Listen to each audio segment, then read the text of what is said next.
పేదల విద్యకు కూటమి ప్రభుత్వం అండగా ఉంటుందని ఇంధన శాఖ మంత్రి గొట్టిపాటి రవికుమార్ పేర్కొన్నారు. పల్నాడు జిల్లాలో పర్యటించిన మంత్రి మాచర్ల నియోజకవర్గంలో వివిధ అభివృద్ధి కార్యక్రమాలను శంకుస్థాపన చేశారు. ఒక పల్నాడు జిల్లా పరిధిలోని సుమారు 5.78 కోట్లతో విద్యాలయాలకు నూతన భవనాలు, అదనపు వసతులు కల్పన పనులకు మంత్రి గొట్టిపాటి భూమి పూజ చేశారు. ముందుగా కారంపూడిలోని కస్తూర్బా గాంధీ బాలికల విద్యాలయంలో 2.55 కోట్లతో ఏర్పాటు చేయనున్న అదనపు వసతుల పనులకు మంత్రి గొట్టిపాటి రవికుమార్ శంకుస్థాపన చేశారు. అనంతరం దుర్గిలోని కేజీబీవీ అప్గ్రేడ్ జూనియర్ కళాశాలలో 1.51 కోట్లతో నిర్మించే అదనపు భవనాలకు భూమి పూజ చేశారు. అనంతరం స్థానికంగా ఉన్న ఏపీ మోడల్ స్కూల్ ప్రాంగణంలో 1.72 కోట్లతో నిర్మించనున్న బాలికల వసతి గృహ సముదాయానికి శంకుస్థాపన చేశారు. అనంతరం మంత్రి గొట్టిపాటి రవికుమార్ మాట్లాడుతూ పేదల పక్షపాతి కూటమి ప్రభుత్వం అని తెలిపారు. విద్యా గొప్పతనాన్ని గుర్తించిన ముఖ్యమంత్రి చంద్రబాబు నాయుడు సూచనలతో మంత్రి లోకేష్ ఆధ్వర్యంలో విద్యా వ్యవస్థకు మరింత పటిష్టం చేస్తున్నామని వెల్లడించారు. ఎంతో కీలకమైన విద్యా వ్యవస్థను జగన్మోహన్ రెడ్డి ఆధ్వర్యంలోని వైసీపీ ప్రభుత్వం భ్రష్టు పట్టించిందని విమర్శించారు. గౌరవ ఉపాధ్యాయ వృత్తికి జగన్మోహన్ రెడ్డి ఏనాడో అవమానించారని అన్నారు. ఉపాధ్యాయులను మద్యం దుకాణాల వద్ద కాపలాగా ఉంచిన విషయాన్ని మంత్రి గొట్టిపాటి గుర్తు చేశారు. కూటమి ప్రభుత్వంలో విద్యా వ్యవస్థను బలోపేతం చేసి దేశంలోని నెంబర్ 1 గా తీర్చిదిద్దుతామని స్పష్టం చేశారు.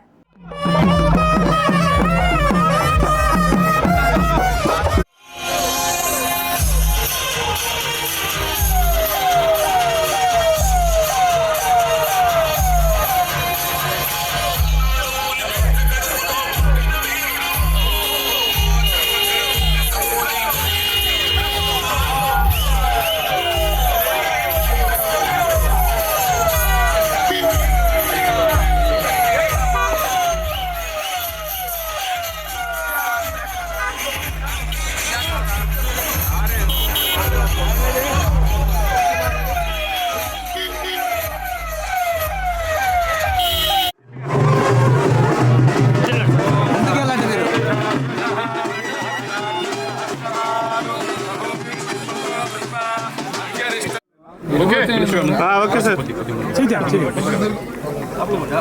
Okay very good. ఓం ధ్రువందేరా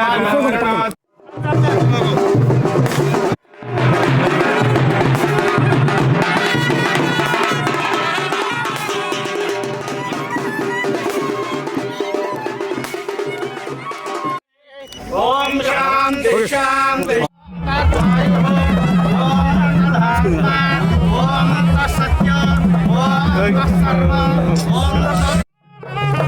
నువ్వు ఫోన్ ది బాబాయ్.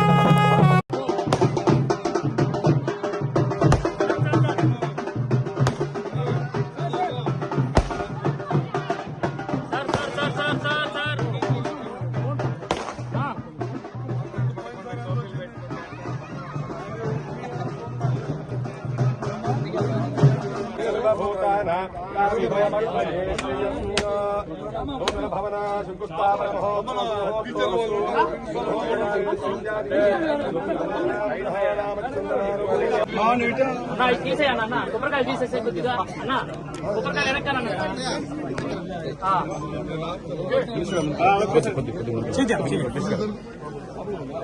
Okay very good. ఓం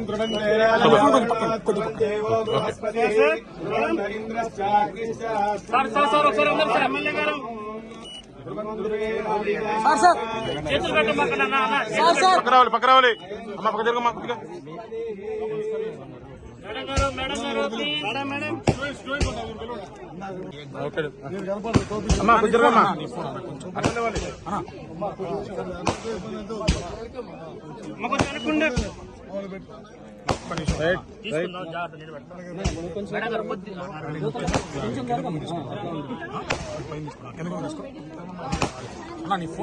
సార్ కొద్ది వెనక్కి జరగండి, ఫ్రీగా ఉండండి. మధ్యలో sir. Okay okay sir ready sir అందరూ చూడాలా.